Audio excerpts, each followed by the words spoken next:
All right, my name is Owen Nermanen. I'm about to be as honest as I possibly can about myself and my situation as a 25-year-old doing social media content, online business in downtown Tampa. All right, so to start, I'm Owen Nermanen again. I'm 25. I grew up in Orange County, California. Really good area. My parents were divorced. My older brother, my only brother, is disabled with autism and Down syndrome. My mom was a single mom. She worked really hard to provide for my brother and I. Went to my dad's every Wednesday and every other weekend with my brother because that's what you did when you were just your parents were divorced in California. Those are like pretty much the standard laws.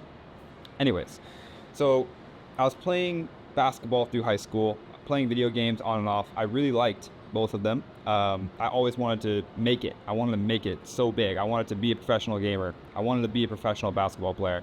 I was like, you know what? If I'm on this planet, I'm going to try to do it my way and try to do something unique and different. I don't want to work in an office. I never want to work in an office. That's truly what I felt from a young age. My mom always said I probably wouldn't work a normal job, and here I am. Anyways, when I was in high school playing basketball, I ended up getting 2 knee surgeries. I healed, was playing junior college after that, and I broke my back. I have an L5 pars defect. Basketball is done. So I'm like, shit, that dream ended. I got my MRI back. Because I had broken my back, I was like, you know what? Now I'm going to try gaming. Fortnite had came out literally like 2 months ago. And so it was already on my mind, like, wow, this game's fun. Like, I bet I could probably do it. It's new. I went and bought a PC with the money I got from graduating high school. Like, money I'd saved up, pretty much emptied my bank account, got like a $1,200 PC, paid it cash, was using a 144 hertz monitor in that PC, and grinded Fortnite for a year. No return. However, I got WSOE3, which is a $100,000 Fortnite tournament, happened in the end of 2018. So all 2018 I grinded. I was like, I was out of high school. I was in junior college, taking classes at Saddleback College, grinding. Basically 12 hours a day playing Fortnite. I mean, some nights I would stay up all day, all night playing Fortnite, go, the next morning to class or whatever, and then go home, sleep, and then play Fortnite again all night again. I was so dedicated that when that tournament WSOE3 came out, I ended up traveling to that event with my duo, it was in Redondo Beach, so not very far. And we did 2 days of qualifiers, and we ended up making it to the grand final. So we were all of a sudden playing against Myth, K-Sid, some of the best Fortnite players at the time were at that tournament. Zate, Saf, Cease, Elevate, like literally the best Fortnite players at the time. So we made grand finals. We ended up tying for dead last. Super embarrassing, but at the same time, it wasn't that embarrassing because that was the first time I've ever played against those players, So I became a pro after that, invited to the pro Discord. I did that for another year, and because basketball was done, I ended up transferring to Clemson. So I was still going to college, still playing Fortnite full time, and it was really tough. Basically, Clemson, really bad ping. It was like 60 ping to Ohio in tournaments, or Virginia, wherever it was at the time. And I basically couldn't compete against the best players. I got like 63rd in solos and World Cup. I got like 70th in duos. So I was good, but I was not the top 10. And you have to be a top 5 player or placed in a top 5 in an event to be like one of those pros. So that didn't work out. I saw the writing on the wall. It's like Fortnite, maybe I could move, but the time is now. So I'd have to stop getting my degree and go all in. And I wasn't sure if gaming was what I wanted to go all in on. So I stopped. The next thing I did was I was finishing up at Clemson. I did a class with Boeing and Deloitte, both creative inquiries that were taught by those companies, but were in conjunction with Clemson. Well, Boeing was good. I ended up building a robot for them. It was an autonomous robot it was a UVC robot that would kill disinfectants because COVID was going on the year prior. So we basically built that robot. I was the only business. There's me, I was a business student. There's a marketing student. Then there's 3 engineers from our school. There's 4 or 5 engineers from Washington State University because Clemson and Washington are in the 2 states where Boeing factories are. Their headquarters, I think, are in Chicago. So we did a dual thing with both those companies. It was fun. The Deloitte one, however, that's what I thought I would be really good at because we did an ERP implementation kind of mock semester where we picked these companies and did their entire ERP implementations and tech stacks and all these things. And I was in college and I really liked it. I was like, this shit's awesome. My class, or my group in the class, was the best class. We got number 1. I was leading most of the presentations. However, they didn't want to hire me because my GPA was 3.1. And to work for Deloitte, you have to have a minimum 3.5. And it was funny to me because I was like, these guys are so stupid. They won't even take me, even though I'm the best in the class. my group's the best in the class, that I'm doing exactly what they want, but they won't take me because I have a GPA, which was lower because I grinded Fortnite for a year and was a professional gamer instead of sitting in a class studying chemistry on some shit that literally means nothing. I couldn't tell you shit about chemistry. It means zero, literally zero. However, they're mad that I didn't study my ass off for something that doesn't matter. To me, it just didn't make sense. That was like clear to me, like, okay, I'm smart enough to do something really, really well. I did get to college basketball. I did get to being a professional gamer.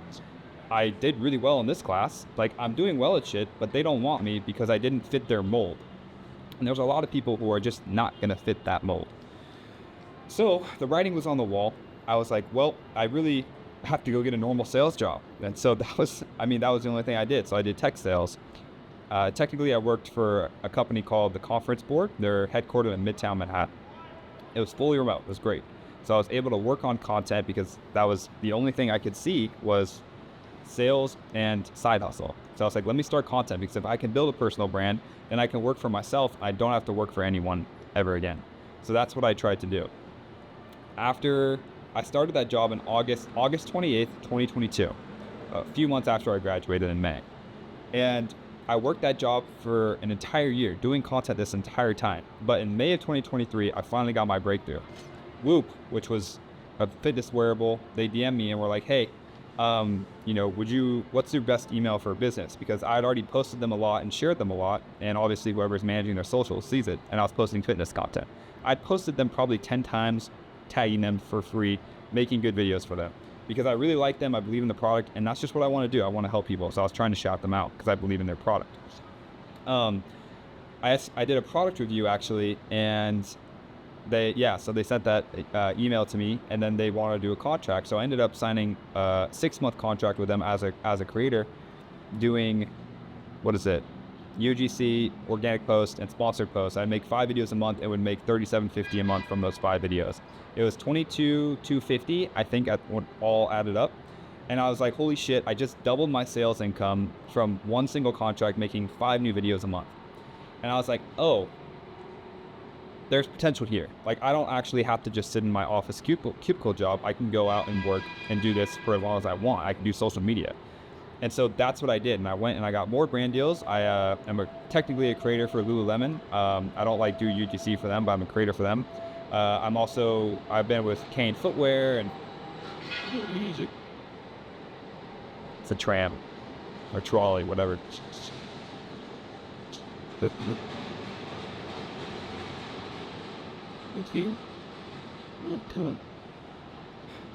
So I went and I worked with Kane Footwear, Whoop, Momentum, Lucky Golfs. What else? I worked with a lot of skincare brands. I worked with some apps and softwares as well. I just worked with a lot of companies. I've tried to build these long month contracts as a creator, which eventually got me to over 10K with UGC. And that was big, because once you're making like 10K a month, everyone's like, oh, 10K isn't that much anymore. 10K a month when you're living like shit is a lot of money. Like, if you're spending $1,000 a month in rent, 10K, and you don't have a car or you don't have a car payment, you're basically rich as fuck, because you have $9,000 coming in that's disposable. So I was taking that money and I was reinvesting it into myself. So I started getting better equipment for filming. I hired an editor. I did all these things.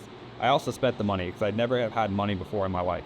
So I'm not gonna act like I made good decisions. I did it. I've bought a Porsche. I've bought an insane apartment, tons of travel. I spent on girls a lot.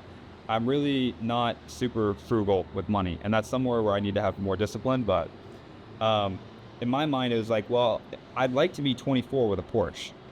Like, I'd like that. I'm gonna have a Porsche when I'm 40, probably. God willing, I get there and things go well. But everyone has a Porsche when they're 40. I'm like, I want one now. So I got one now, just because, again, I didn't grow up with that, and I always saw it and I always wanted it, but it was possible for me to get. So I haven't been smart with money, but fuck it. You're only young once, and I believe if you believe in God, you have faith, you pray, and you actually do work hard, and you're being self-aware and reflective and trying to improve, you'll be able to. Now, I was also making money, back to the story, through the TikTok Creativity Rewards program. I was doing 10K a month on that platform as well. So now the income was really starting to snowball. I was like, shit, this is sick. I'm making videos every day, grinding, but I'm making 15, 20K like pretty comfortably, right? So I started dating this girl who was a TikToker as well, and that was in like a year ago, like a year and a half ago. I think it was June of 2023. That was, I would be fully honest, like that was a girl that I was really into, like, and so I was posting her on social media because all I talked about was dating, relationships, and fitness stuff, right? So it made sense because I was like a dating relationship TikToker to talk about my relationship. That's how I saw it in my mind. I was super young and naive. Do not post your relationship stuff online. Not a good idea. I don't do it anymore, very rarely, unless it's some like trendy, funny video with my current girlfriend, who I love dearly, who's actually a really awesome girlfriend. Like basically female version of me. She's great. But do not post shit like that, because what ended up happening is I got probably 30-40K followers from being in that relationship and posting it online. Now they were my stories, my content, etc., but obviously she was involved, and because of that you expose yourself to, like, your relationship is now public. It's a completely different dynamic, and yeah, it was just a major mistake. And what ended up happening is, you know, we broke up. I was living in Charlotte, which is where she is. It's just not a fit for me. I'm like a beach guy, Southern California guy. I wasn't happy there. I wasn't happy in the relationship. It just is what it is, you know? So I moved down here to where my friends are, where my family is across the state in Florida. And I love it. It feels like Orange County, California, but a city. Like if Orange County had a city, it would be Tampa, if that makes sense. Transplanted over there. Yeah, but I just love it here, and things have been going well. However, I've spent a lot of money. I am really a spender. I really am. And so it's kind of a problem, but at the same time, you have to spend money. Like if I make, let's say I sign 5 new clients, right? I'm going to take that money and invest it into an ad team, who's going to run my ads, who's going to be a copywriter, who's going to do an ads manager. And I'm going to delegate all of that as much as I can, because I prioritize my lifestyle much more than I prioritize how much money I have or how much money I make. To me, it's truly not that important to stack a bunch of money. It's not. And I wish I actually wanted money more, because my friends that want money more, they simply make more money, because I don't have a bottleneck right now on my activities. I can work more, I can work longer, but I don't, because I really enjoy my lifestyle. I've worked hard to get to this point and be out here and sit on my big balcony with my dog and just hang out. But what do you really get? Like if I'm motivated by my lifestyle or having a good lifestyle, then it doesn't make sense for me to trade off all my time for money, because then I don't get what I actually want. It makes sense for me to trade off my time so that I can have a good lifestyle, but there's just a balance and a threshold for that kind of keeps you capped, unless you're pushing really high ticket products or really expensive brands or packages or whatever it may be that kind of give you more leeway. So if I'm charging, let's say $5,000, then I can handle 4 or 5 clients a month and make 20K, have a good lifestyle, and not have that much fulfillment. But the more you charge, the more fulfillment goes into it, because people are going to expect more, they're going to want more, and when you're charging more, you just do more work. It's kind of how it works. So basically I have this great life that people see on social media, but I don't have a content style that I like anymore. I can't talk about dating relationships, which like intersocial or what is it called?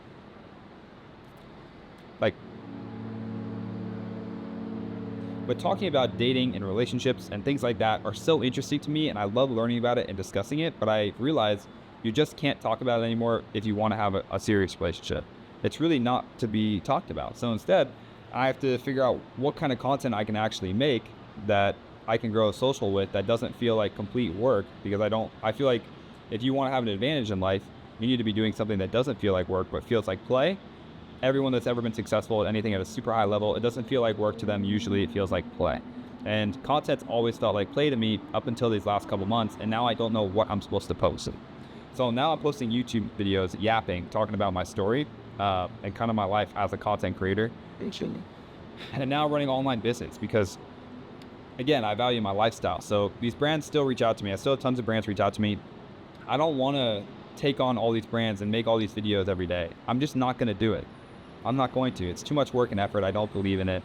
I believe in taking time for myself, giving myself a mental break. I work a lot. It's on my mind. I'm stressed, but I'd much rather have a good lifestyle. So I've been taking all these brands and interests and building relationships with them, and then giving creators brand deals that I know. So if you're a creator, for instance, and you want to work with a fitness brand, then I know like 4 or 5 fitness brands that are looking for creators right now. You work with me, I get your portfolio, I touch it up, I help you with videos, etc. Take it, send it to a brand. Brand trusts me, they know I have good creators, and because of that, you get brand deals, I get a little bit of a referral fee, and boom, I no longer have to make videos, I'm just a middleman. It's even less fulfillment, it makes other people happier, other people get consistent long-term contracts. For me, I think it's a little bit better than what I was doing before with just creating. So I don't know. I mean, like a lot of my friends, they have like a type of video style that they like. Like for instance, one of my friends is a higher up wellness. Everything he does is pillared around health, success, wealth. And he doesn't really care about money that much, but it's more of like becoming like self-actualizing as a human, I think is his thing, right? So he has that when he's posting, and all of his content revolves around that. My content doesn't do that, or maybe it does for people, but I just hate the idea of being walked into something and not being able to just, so instead I'm just going to come to YouTube and I'm going to dump. I'm just going to dump, yap. And I don't know what this will look like or like what you guys will see me as, but for now, I don't know what else to do with content.